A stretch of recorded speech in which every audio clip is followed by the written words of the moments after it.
Di bumi Nusantara Indonesia, tempat di mana kita hidup dan mungkin akan mati di sini, itu tidak bisa dilepaskan dari cerita tentang ilmu-ilmu magis, sesuatu yang penuh aroma mistis. Hal mistis menyangkut ilmu atau makhluk gaib itu sudah menjadi aspek budaya dalam keanekaragaman tradisi Nusantara. Tidak ada yang salah dengan kepercayaan atau tradisi tersebut, karena kita memang hidup dalam tatanan.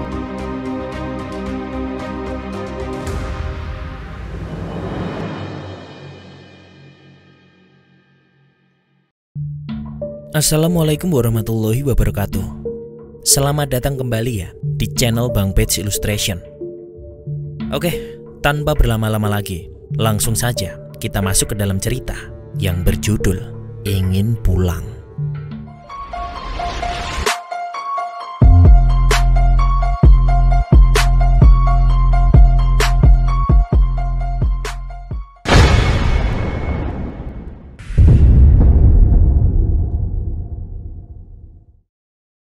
Di sini, kita akan membawakan cerita dari Wawan dan Didik yang memiliki pengalaman mistis ketika mereka mancing di sebuah sungai.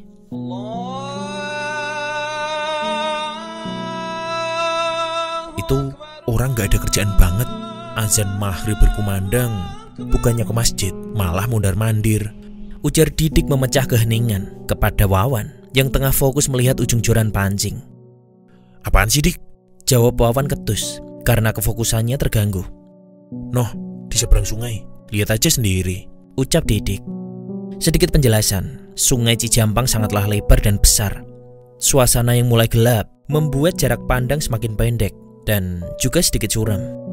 Walaupun masih terlihat samar-samar, karena posisi mereka memancing berada di bawah sebuah pohon besar dan rimbun.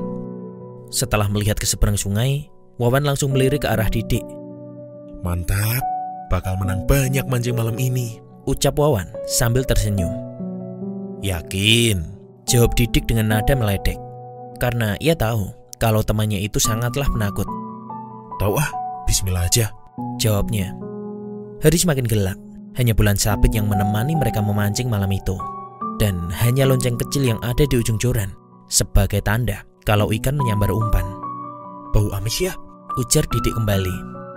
Kurang lebih, jam menunjukkan pukul 9 malam. "Berisik, loncengku bunyi nih. Strike!" jawab Wawan sambil mengangkat jorannya yang ternyata sudah dimakan ikan. Setelah pertarungan sengit beberapa saat, ikan pun melambaikan sirip untuk menyerah. Ternyata itu adalah seekor sidat yang memiliki ukuran sangat besar. Kurang lebih beratnya sampai 4 kilo dan berhasil diangkat oleh joran Wawan. "Mantap nih, Dik," ledek Wawan karena Didik belum mendapat sidat satupun. "Bau amis, Wan," jawab Didik tidak menanggapi ledekan Wawan. "Bodo amat, yang penting aku udah dapat." Wawan tidak peduli akan suasana angker yang dirasakan oleh Didik, karena Wawan fokus memancing, sedangkan Didik fokus akan sekelebatan orang yang memakai baju putih yang terlihat semakin mendekat. Awalnya disangka itu adalah orang biasa saat suasana masih terang. Namun ketika semakin malam, semakin terlihat jelas kalau orang yang mondar-mandir tadi ternyata mengambang di atas air dan semakin mendekat. "Saya nggak ganggu, pergi," Didik bicara sendiri. Dia bicara karena bayangan tersebut memang terlihat semakin mendekat. "Apaan sih?" jawab Wawan.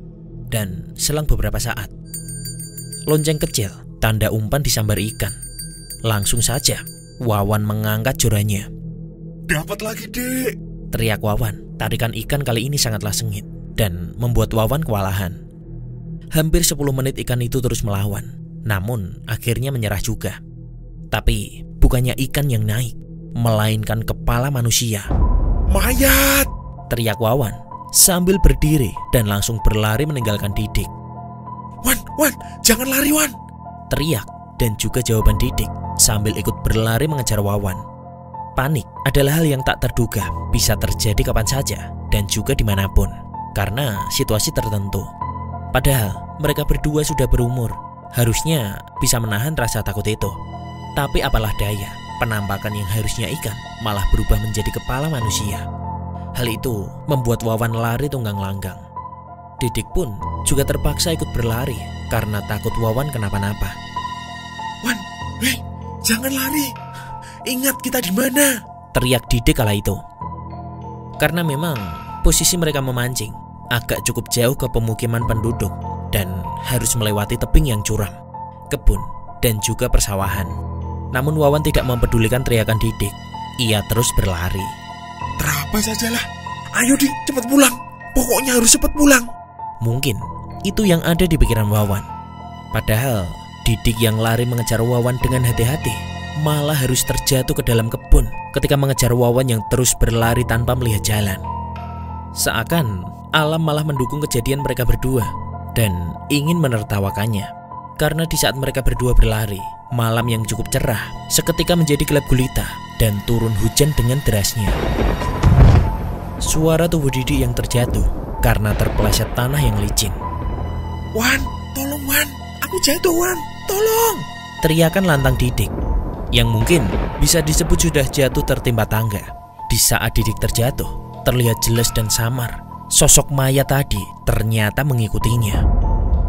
Saat jarak beberapa meter, tiba-tiba seperti ada gumpalan asap hitam dan asap itu juga terlihat sangat tebal.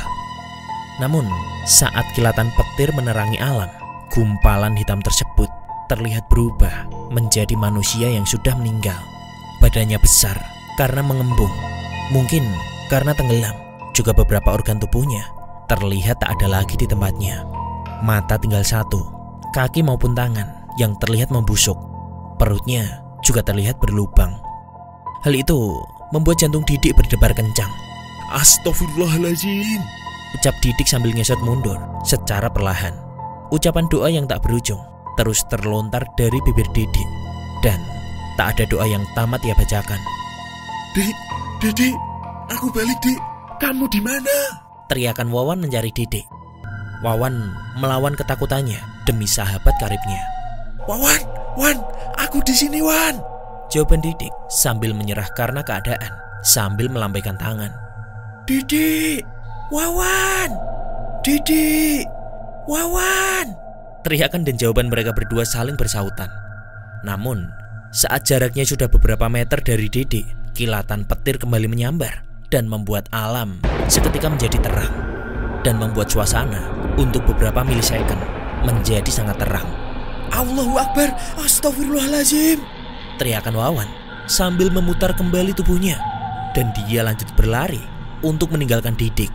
Karena dia juga melihat sosok yang berdiri 1 meter jaraknya dari Didik. Karena ia melihat sosok mengerikan tadi sudah berdiri hanya 1 meter dari jarak Didik. Wancing tai kucing babi, wah.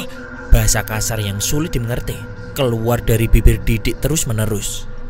Dia kecewa ketika Wawan yang hampir saja kembali malah lari lagi. Kemudian ia melawan rasa sakitnya untuk bangun dan kembali berlari. Dan instan karma pun kini terjadi. Sekarang giliran Wawan yang terjatuh karena terpeleset. Aduh! Suara Wawan berteriak. Wawan kini sulit bangun karena kakinya terkilir. Seakan mau balas dendam saat posisi Wawan terjatuh disusul oleh Didik. Hanya lirikan mesra yang Didik berikan. Didik hanya sedikit menoleh dan lanjut berlari. Dik, jangan tinggalin aku, Dik. Teriakan Wawan keras dan juga memelas. Suara dehaman yang cukup bergema terdengar jelas setelah Didik melewatinya. Kilatan petir pun kembali menerangi semesta. Sosok tersebut kini telah berdiri tepat di hadapan Wawan. Ampun, tolong. Teriakan ampun dari Wawan tidak digubris oleh sosok tersebut. Dan alam pun juga seakan ingin terus menertawakan keadaan Wawan yang semakin terkapar karena ketakutan. Kilatan petir terus menari, membuat gelapnya malam menjadi terang walaupun hanya sejenak. Sosok itu juga semakin terlihat jelas. Wawan hanya bisa ngisut mundur. Dia tak bisa berdiri karena kakinya terkilir. Tolong, ampun. Teriakan Wawan tiada henti hingga tak terdengar lagi oleh Didik yang sudah semakin jauh berlari meninggalkan sahabat karibnya. Meski kesal dan marah karena perilaku Wawan, namun di dalam hatinya Didik merasa gundah dan takut Wawan kenapa-napa. Singkat cerita, Didik sampai di rumah salah satu penduduk. Dia langsung menggedor pintu rumahnya. Permisi, tolong, permisi, tolong Pak, tolong. Ketukan pintu yang cukup keras membuat orang rumah kaget, karena waktu itu jam sudah menunjukkan tengah malam. "Jangan dibuka Pak, Ibu takut," berisik seorang istri kepada suaminya di atas ranjang, yang terbangun karena suara itu. Kasihan, itu ada yang ngetok pintu, dia minta tolong, jawab si suami. "Tapi Pak, kita nggak kenal suara itu. Jangan-jangan itu yang tadi Pak," jawab sang istri. "Kamu ini, jelas-jelas ini suara manusia," ucap sang suami sambil bangun dari tempat tidurnya. Sang istri yang ketakutan kembali merangkul tangan si suami dan menariknya untuk tidak meninggalkan kasur. "Jangan Pak, Ibu takut," jawab si istri. "Lepasin Bu, Bapak mau bukain pintu. Kasihan," ucap si suami melepaskan tangan istrinya. Adu argumen suami istri tersebut terjadi dikarenakan siangnya sang suami menemukan sesosok mayat di sungai saat menjala ikan. Seorang pria paruh baya ditemukan meninggal dan telah mengambang tersangkut di sela bebatuan besar. Kondisi tubuhnya sudah membengkak, beberapa organ tubuh hilang, dan diduga sudah agak lama tenggelam. Ia hanyut, terombang-ambing oleh derasnya aliran sungai. Hal itu membuat heboh warga kampung. Pelaporan pun langsung dilakukan kepada warga, pihak desa, dan juga kepolisian. Setelah dilakukan pemeriksaan oleh pihak berwajib, mayat tersebut dibawa, yang jelas tanpa ada identitas dan bukan warga kampung daerah situ. Itulah sebabnya sang istri merasa ketakutan dan melarang suaminya untuk membuka pintu. Si istri takut kalau yang mengetuk pintu itu adalah si hantu pria. Namun, sang suami bersikukuh untuk tetap keluar rumah dan membukakan pintu rumahnya. "Kalau takut, Ibu ikut Bapak," ucap suami yang kembali berdiri dan segera pergi untuk membuka pintu. "Pak, tunggu Pak, Ibu ikut," jawab si istri. Rumah tersebut tidak terlalu besar, jadi juga tak terlalu lama untuk sampai ke depan pintu. "Hati-hati Pak," ucap si istri ketika si bapak hampir membuka pintu. "Siapa di luar?" teriak suami. "Tolong Pak, tolong saya," jawaban dari luar pintu. Sang suami meyakinkan diri jika orang di luar membutuhkan pertolongan, dan dibukalah pintu rumahnya.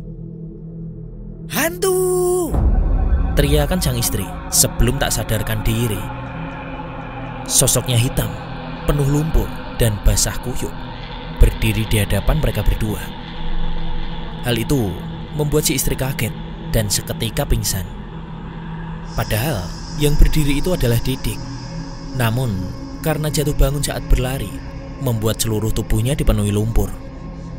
Hal itu membuat sang suami langsung menutup lagi pintu rumahnya, karena dia juga kaget dan takut akan hal yang dilihatnya. Kejadian itu pun membuat Didik semakin ketakutan. Ia menengok ke belakang karena dia kira hantu itu berdiri di belakangnya. Kembali lagi, semakin keras Didik mengetuk pintu, tanpa dia ketahui jika yang dikira hantu oleh pemilik rumah adalah dia sendiri. Buka, tolong, hantu, teriak Didik terus-menerus. Akhirnya, sang suami menguatkan hati karena ia cukup penasaran juga siapa yang ada di luar. "Masa iya hantu terus-menerus menggedor pintu minta tolong sambil nangis pula?" bisik suami dalam hati penasaran. Setelah menggendong istrinya yang tak sadarkan diri ke kamar, sang suami kembali mendekati pintu depan rumahnya. "Tolong, ada hantu, tolong buka Pak," teriakan Didik semakin memelas. Dan beberapa saat kemudian, si pemilik rumah pun kembali membukakan pintu. "Jawab jujur, kamu hantu atau manusia?" tanya sang pemilik rumah. "Saya manusia Pak, tolong buka pintunya," jawab Didik sambil menangis. Dengan mengucap bismillah, si tuan rumah membuka pintu rumahnya. Suara pintu terbuka lagi. Didik langsung tersungkur masuk ke dalam rumah saat pintu itu dibuka, karena sedari tadi ia menempel rapat ke arah pintu. Suara badan Didik masuk ke dalam rumah. Sang tuan rumah keheranan akan hal yang dilihatnya. Seluruh tubuh Didik terlihat dari atas hingga bawah penuh dengan lumpur. "Yakin kamu manusia?" tanya si tuan rumah. "Hantu, teman saya, tolong." Sempat-sempatnya Didik ingat Wawan.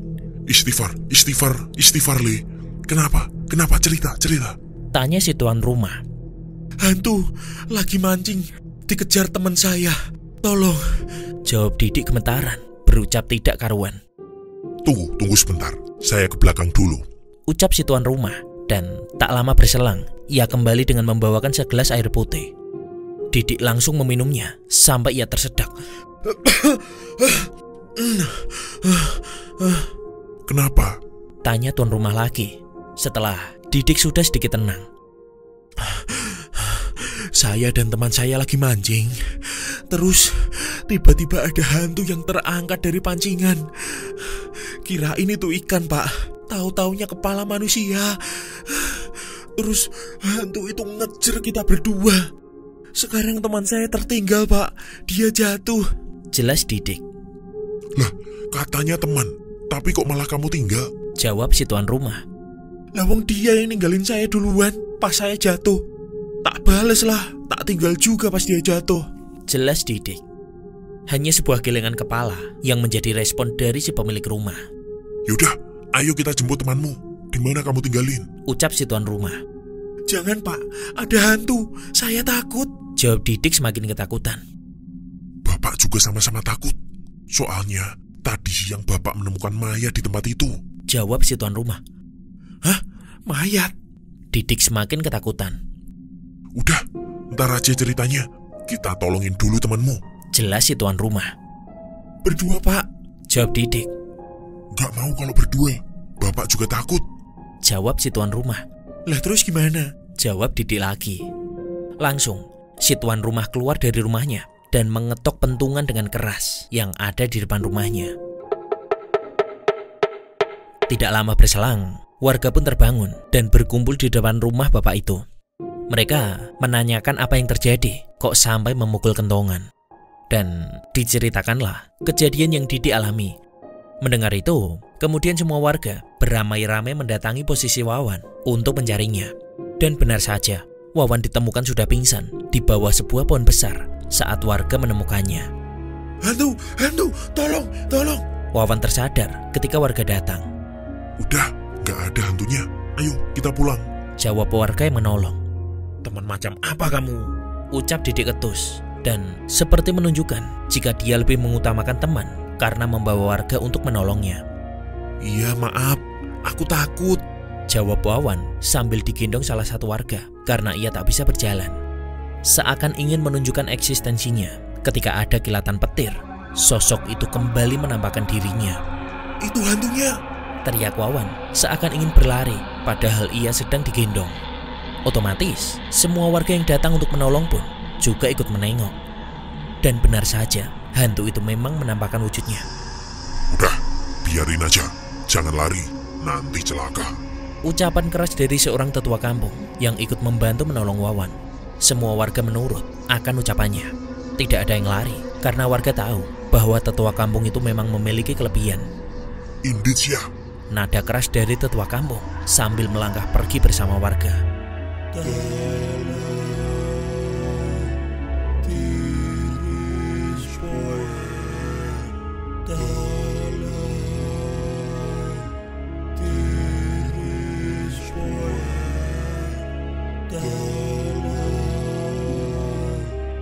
Nada memelas bergema terdengar oleh semua warga terus-menerus. Bahkan hingga penampakan sosok ini menghilang di dalam air. Menurut penjelasan si tetua, sosok ini hanya ingin pulang, namun tidak bisa karena masih ada suatu hal atau suatu urusan yang masih belum ia selesaikan di dunia. Tamat. Didik, Wawan, dan juga para warga pun kembali pulang dengan selamat. Dan setelah kejadian itu, Didik dan Wawan menggantung pancingan. Sekian, dan wassalamualaikum warahmatullahi wabarakatuh.